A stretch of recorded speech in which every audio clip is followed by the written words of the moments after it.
Hola, ¿qué tal? ¿Cómo están? Dios les bendiga. Yo soy el pastor Natán de los Reyes, del Centro Cristiano Pan de Vida en Tampico, Tamaulipas, y estamos en nuestra cápsula Sarmientos. ¿Sí?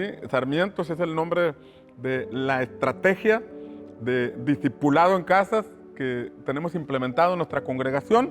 Sarmientos, como explicaba la vez pasada, es un racimo de uvas, es una rama de la vid, y tomamos esta palabra de cuando los 12 espías regresaron de ver la tierra y traían un sarmiento, entre dos traían un sarmiento. O sea, las promesas de Dios son una verdad, son un sí en Cristo, un amén en Cristo. ¿Sí? Pero hay que llegar a la tierra de Canaán. Y veíamos también que en Juan capítulo 15 Jesús dijo: yo soy la vid verdadera, mi Padre es el labrador. Todo pámpano que en mí no lleva fruto, el pámpano es un sarmiento. Toda rama, todo racimo que no lleva fruto, dice, lo quitaré. Y habla de la importancia de dar fruto, pegados a la vid verdadera, que es Cristo Jesús nuestro Señor. La vez pasada te hablaba de cómo la importancia de la enseñanza que damos en los grupos en casa. ¿Sí? Te hablaba de cómo empecé a compartir temas evangelísticos y después temas de afirmación, que le daba a este grupo de discípulos que tenían grupos en casa. Sin embargo, después de 6 meses de dar temas de afirmación, noté que había una situación de la que no podíamos pasar. El Espíritu Santo más bien me la mostró, porque yo le preguntaba al Señor: Señor, ¿por qué no pasamos del tope de 6, 7 grupos? Tenemos 6, 7 grupos y esperamos que crezcan, esperamos que se desarrollen, esperamos que se multipliquen, pero no está pasando nada. Y bueno, en primera instancia yo no entendía que detrás de una visión celular hay estrategias que se implementan. Y sé que algunos tienen una reserva con las estrategias porque dicen que esas son de hombres, pero realmente Dios da estrategias a los hombres. Y cuando Dios da estrategias a los hombres, entonces se puede implementar y sacar un mejor resultado, porque es la sabiduría de Dios puesta en las manos de quienes servimos para poder aprovechar la lluvia, para poder aprovechar la cosecha. De hecho, la Escritura dice que sin estrategia, que la guerra se hace con estrategia, y que en la multitud de consejos está la sabiduría. O sea que toda guerra necesita de una estrategia. Y si la iglesia del Señor está en una guerra constante para poder desarrollar la visión de Jesús, qué importante, además de la palabra, además de la presencia del Espíritu Santo y el poder de Dios, caminar en base a una estrategia. Y estábamos atorados con la falta de multiplicación en los grupos, y le preguntaba al Señor: Señor, ¿por qué no se multiplican los grupos? ¿Qué es lo que está pasando? Tenemos retiros, tenemos unos cursos, tenemos otro retiro, y simplemente esto no funciona. ¿Qué está ocurriendo? Y ahí el Espíritu Santo me llevó a ver a las personas que estaban al frente de los grupos de una manera más objetiva. O sea, que los viera con otra óptica, ¿no? Que no los viera como líderes, que no los viera como cristianos de tiempo en la congregación, sino que los viera de otra forma. Y cuando los empecé a ver de otra forma, me di cuenta que uno de ellos, por ejemplo, tenía serios problemas emocionales. ¿Sí? Problemas emocionales. Y cuando lo vi de esta forma, me di cuenta cómo va a poder desarrollar un grupo con esos problemas emocionales que viene cargando. La inestabilidad lo lleva a no ser constante en lo que está haciendo. ¿Cuándo va a multiplicar el grupo? Después vi a otro, lo miré con objetividad y me di cuenta que tenía problemas de carácter, ¿sí? Un poco impulsivo, un poco tosco y brusco. Y dije, bueno, con ese problema de carácter que tiene, no es solo el temperamento, sino el carácter mal formado. ¿Cómo va a ayudarle a la gente? Las maltrata, las golpea con palabras, con acciones, con gestos. De esta forma no puede desarrollar su liderazgo. Y luego vi a otra persona que tenía, cuando la vi, no, pues esta persona tiene serios problemas financieros, tiene unas deudas terribles. Entonces, si no sabe administrar sus propios recursos, pues no sabe administrar su vida, no sabe administrar el grupo, no podrá desarrollarse porque trae un problema la persona. un problema que se ve reflejado en las deudas que viene cargando. La presión económica que trae no le permite desarrollar un liderazgo como debiera hacerlo. Tiene potencial, pero el problema que viene cargando le está estorbando. Y luego observé a otro y dije, este tiene problemas matrimoniales fuertes, terribles, difíciles. ¿Cuándo va a poder con el grupo? Las broncas que trae en el matrimonio no le permiten florecer. Cree en Dios, ama a Dios, pero esos problemas son un tope en su ministerio. Y entonces, platicando con Dios, platicando con el Espíritu Santo, sentí en mi corazón que Él me decía, ¿y sabes por qué están así? ¿Sabes por qué están así? Y yo preguntando, Señor, ¿por qué están así? Pues mírate tú, mírate tú. Tienes problemas emocionales, tienes problemas de carácter, tienes problemas financieros y todo eso provoca que tengas un mal comportamiento con tu esposa, ¿sí? Y la has lastimado con palabras, la has lastimado con acciones. Todo eso tú lo vienes cargando. Y tú no puedes llevar a un discípulo a un punto donde tú mismo no has llegado. Tú no puedes desarrollar a unas personas en un ámbito donde tú tampoco te has desarrollado. El discípulo no puede ser más que su maestro. Y ahí entendí que discipulado, más que enseñanzas, más que doctrina, es una impartición de vida, ¿sí? Donde la vida de Cristo se nos imparte a nosotros, los creyentes, los discípulos, ¿sí? Un ciego no puede guiar a otro ciego.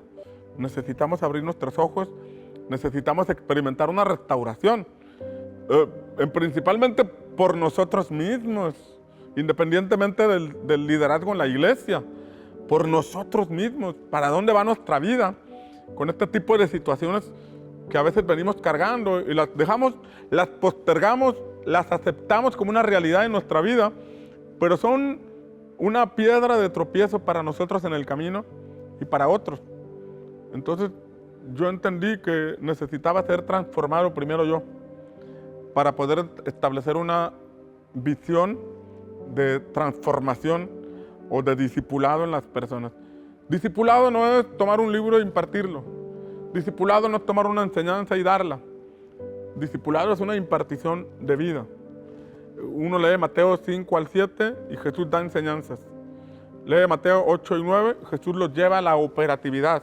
Véanme, no solamente escúchenme, véanme. Y ese ver es un modelaje. Jesús modeló a sus discípulos. Entonces ellos no solamente lo escucharon, sino que lo vieron. Pablo le decía a Timoteo, lo que has visto y oído en mí, enséñalo a otros. Fíjate cómo Pablo le decía, también decía Pablo, sean imitadores de mí porque yo soy imitador de Cristo. A eso estamos llamados los pastores y a eso están llamados todos los discípulos, a imitar a Cristo, a seguir a Cristo. Y en ese momento, aunque yo era pastor, había áreas de mi vida donde yo no estaba siguiendo a Cristo, porque era un pastor con problemas emocionales, con problemas de carácter, con problemas financieros terribles y con un matrimonio que estaba siendo afectado por mi mal carácter. Entonces Dios me metió a mí en un proceso, primero a mí como pastor, un proceso de restauración, siendo pastor. Tenía 7 años de pastor. Teníamos 7 años de estarle dando vueltas al desierto y poder avanzar sin darme cuenta que el problema era yo, no era el diablo, porque el diablo ya fue vencido por Cristo en la cruz del Calvario. Era mi carácter, era mi entendimiento, mis sesgos, era un problema que yo traía cargando. Y entonces Dios me metió por un proceso de restauración, de entendimiento, de libertad financiera. Recuerdo que tenía una tarjetita que nada más la pasaba y me daban lo que pedía hasta que estuvo al tope. Y luego tenía otro problema con la librería que teníamos, que también le debía a los acreedores, tenía serios problemas financieros. Entonces yo recuerdo que platicando con Dios, le expuse, Señor, que yo tengo esta tarjeta por si acaso. La he usado para la iglesia, la he usado para los retiros que hacemos, para compras, la tengo por si acaso. Y con amor, el Espíritu Santo me decía, te recuerdo que yo te llamé y te recuerdo que si algún día se te ofrece algo, yo estoy aquí contigo. Y eso me quebró, ¿no? lo que hice fue romper la tarjeta. Cuando el milagro ocurrió acá, cuando entendí, cuando se me cayeron los velos, entonces dije, ya no necesito la tarjeta. Y la rompí. Y al mes, el Señor hizo un milagro financiero. Y me sacó de todos esos problemas. Cuando primero me sacó de la cárcel que traía aquí, después me sacó de la cárcel financiera. Y desde entonces, jamás, gracias a Dios, he tenido que pedir prestado un peso. Gracias a Dios. Pero precisamente ese discipulado primero nos transforma a nosotros para poder ayudar a otros en su transformación. Ese trato de Dios conmigo, yo recuerdo también en el asunto de la familia, mi hija mayor tenía como 2 años de edad, 2 años y medio, y el Espíritu Santo me decía, tienes que invertir tiempo en tu hija, porque si tú no estableces una cultura de familia, entonces el ministerio te va a absorber y corres el riesgo de perder a tus hijos en el mundo o que se extravíen. Entonces yo le decía al Señor, pero no tengo dinero para llevarla a algún lugar, para pasear. No necesitas dinero. Entonces recuerdo que llegaron las ideas y nos fuimos a la plaza de armas, donde había muchas palomas, muchos pichones. Llevamos arroz y pan viejo. Y recuerdo que mi hija les aventaba el arroz, descendían las palomas y luego pasaba ella corriendo entre las palomas y se iban volando. Ella venía por más arroz y aquí traigo la imagen de ella, sonriendo, venía por más arroz, por más pan y a seguirle. Cuando entendí eso, entonces estando ahí, el Espíritu Santo me dijo, ya ves, no necesitas dinero, necesitas establecer prioridades en tu vida, ¿sí? Prioridades, y tu familia es prioritaria. Y a partir de entonces se hizo una cultura en nosotros, que hoy están ya grandecitos y bueno, nos piden el tiempo para estar juntos porque ya es algo, una dinámica familiar. Eso es discipulado. Después de esa transformación que Dios hizo en mi vida, que sigue trabajando en mí, por supuesto, pero después de esa transformación establecimos una escuela, que es la primera escuela en donde no hablamos de liderazgo, no hablamos de discipulado, sino que hablamos de restauración. Restauración emocional, corazones restaurados, restauración de la libertad, libertad total, ¿sí? Restauración espiritual, perdón, libertad total. Hablamos de la restauración familiar, fundamentos para tener una familia bendecida, y hablamos algunos principios acerca de la economía, en el tema de la prosperidad, pero no como comúnmente se enseña, sino la prosperidad según la palabra de Dios, ¿sí? Que es la que no añade tristeza, ¿verdad? Es la de Dios. Es estar bien con Dios, bien contigo, bien con tu matrimonio, bien con tu familia, bien con tu prójimo. Ese es bienestar, un equilibrio en todo, y no solamente dinero. Lo establecimos como una escuela y esa es la primera escuela que tenemos. Antes de enviar a nuestros discípulos a dirigir un grupo, primero les hablamos de la importancia de la restauración. Antes de levantarlos como discípulos, de que vayan y ganen y multipliquen y se multipliquen en otros, trabajamos en la restauración. Obviamente no es una varita mágica. Eso depende de la disposición de cada discípulo de querer apropiarse de las promesas de Dios, aplicarlas a su vida para tener una transformación. Pero por lo menos es un caminito, es una carrera, es una autopista por donde conducimos a los discípulos hacia una restauración con vistas a que en un futuro sean discípulos que están al frente de un grupo en casa. Bueno, seguiremos hablando más adelante en otras cápsulas. Solamente son testimonios que quiero compartirte para que si esto te puede ayudar a ver que no es solamente que abrir grupos en casa, sino que hay un trabajo previo, consciente, objetivo y enfocado, puedas hacer los cambios correspondientes y buscar en Dios el camino. Y quiero aprovechar para señalarte que los días 9 y 10 de abril del 2026 tenemos una capacitación para pastores y para líderes que vienen con sus pastores. Y es una capacitación, le llamamos CASA, Centro de Adiestramiento Sarmientos, donde hablamos de los grupos, del discipulado, todo lo relacionado a lo que hacemos. Es una capacitación que dura jueves por la tarde, viernes por la mañana, y continúa con un congreso de Unamis, viernes por la tarde, sábado todo el día y el domingo. Casa y congreso son gratis, así que si eres pastor y deseas venir y aprender un poco o ver lo que estamos haciendo para enriquecer lo que tú estás haciendo, bueno, serás bienvenido, nos dará gusto poder servirte y recibirte en nuestra capacitación.